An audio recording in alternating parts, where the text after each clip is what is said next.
There were lots of them, whole loads of them. Yeah.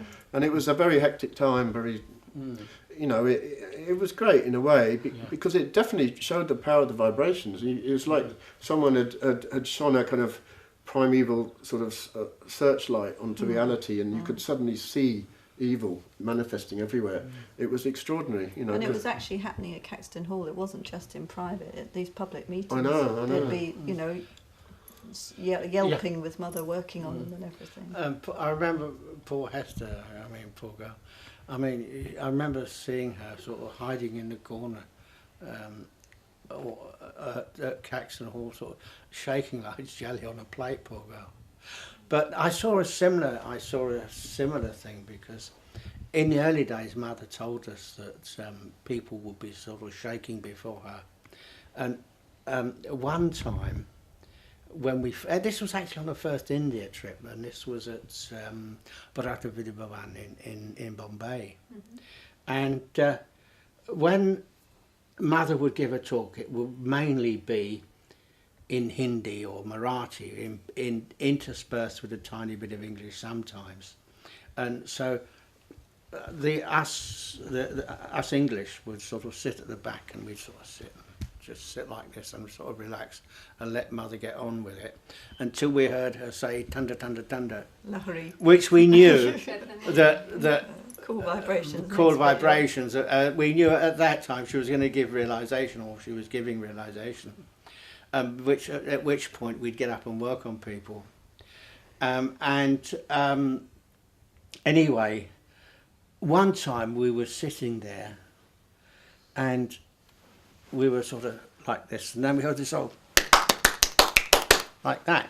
And what it was, when we sort of looked up to find out what was going on, there was this fellow in a full lotus position, and he was literally bouncing up and down like a little rubber ball. He obviously had a problem. He was obviously, he was battering himself. And he was actually jumping up and down like a little rubber ball. It was quite incredible. This is Mumbai. But this again, it shows you how powerful the reaction of vibrations can be. Yeah. Quite incredible. Mother used to describe it leaping like frogs. Leaping like frogs, yeah. Yeah, as I say, that was quite an amazing... and do you remember... do you mind me saying something about you told me? I don't suppose you do. Do you remember... one thing I remember... Anyway. I remember you told me that you didn't feel vibrations very much, but people would come up and say, give me the experience, and we'd work on them. Oh, I must tell you that one. That was in one of the villages. Dhulia or somewhere, wasn't it? It was somewhere around Dhulia. And we'd done the talk, and then we went, Shri Mataji was giving realization, then she said, directed the crowd to come to us also to raise their kundalini. So we were there. I was trying to, I couldn't feel anything much, but I was hoping, and it was working.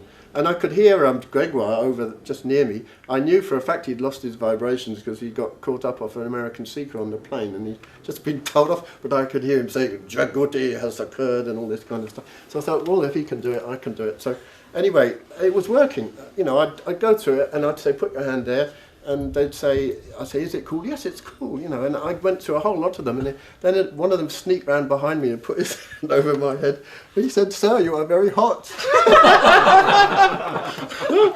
So it shows you it can work anyway, despite everything. That's hilarious. Yeah, so we had great times on that. And by this time you had your first puja. By this time, first That puja happened with before we Mother. went to India. Yeah, we've been doing with Satpal the Pujari. the Pujari, the famous Satpal Yeah. from One of the pujas we did there, which I remember quite profoundly, was we did the 1,000 names, and we did it in the evening, and it was quite cold, though we didn't feel the cold very much. But we did this, as I say, we did this Havan. That's one from the photographs. Yeah. And Mother says, look at the sky, and up at the sky had all opened up.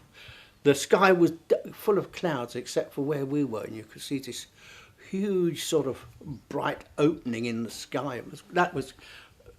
And Mother said that was the vibrations, and it was quite incredible. because that was the vibrations apparently that we'd released through doing puja. Which puja was that? Doing Was it Havan. This is Havan? one of the very first Havans we ever did. You see, Yeah. we never knew anything about deities, you know. I mean, Shri Mataji would talk to us about the deities. She told us all the children's stories, all, you know, as examples. Didn't she? But when we went to Nepal, we by that time, that was towards the end of the trip, we bought so many. Remember, we got stopped by the customs at the border, and There were they were just 37 they were statues. just digging all these statues, those huge clunk, these huge piles of these They were things. looking for whether we were sort of bringing something illicit, but But, they thought, what are you doing with all this junk? You know? But we'd gone there with or met up with Shri Mataji there for In about a week Kathmandu. with Yeah. Gregoire, Kathmandu. where he Just was us. living, where he wrote most of the Advent. Mm-hmm. And we spent that time with her, and we went shopping quite a lot. Shri Mataji would go ahead of us and go in the shop and ask all the prices, and then she'd lean out the window and out of the door, and wave us all in, and then tell us what the prices were, and the guy's face would sink, you know. And we had great fun there. That's where she did the Ajwan. Do you remember? Oh, our Oh, first yeah, Ajwan yeah. session, Tell yeah. us about that, please. Yeah. Well, suddenly it was Ajwan time, and she was always Always introducing, teaching us. always showing teaching new us. things, and Yes. and then we got the Ajwan. We had a fire. I can't In remember his what. front room. Yeah, I don't remember. It must have been on some bricks or something. Yeah. And She got her shawl, she got her shawl, and we all got under it, along with including Shri Mataji. including Shri Mataji. and we Yes. all inhaled the Ajwan. And then she said, you mustn't go out after doing Ajwan at night, ever. And you must cover your head.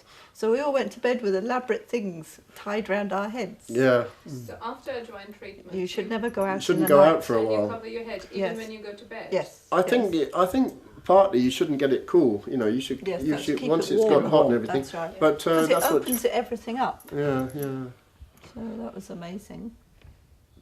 Well, the pujas. I mean, Shri Mataji got involved in everything. I mean, the early pujas, we